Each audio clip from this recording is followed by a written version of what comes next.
Mr. President, congrats nga pala. Absolutely, ang bagong pangulo namin sinabi niyang ang China ang strongest partner ng Pilipinas para sa pag-recovery sa pandemic. Pero hindi ibig sabihin, close na tayo at sa inyo na kami aasa ba? Siyempre, pasip-sip na salita lang yon para maniwala ka, China. Mas okay ba rin kung marami kaming partners ba?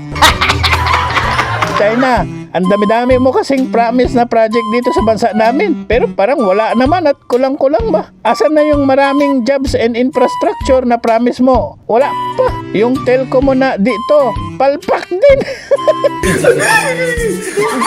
Interesado ka lang kasi sa mga isla namin, kaya kung ano-anong pautot na tulong sinasabi mo Kaya okay pa rin kung partners namin ang lahat ng bansa para mas strong talaga. Kaya Mr. President namin, Sir Bongbong Marcos, pakisabihan naman yang si China kung mag-promise to pa rin niya. Wag puro chika lang ba? Parang yung kanta ko, para sa'yo, ang project na to.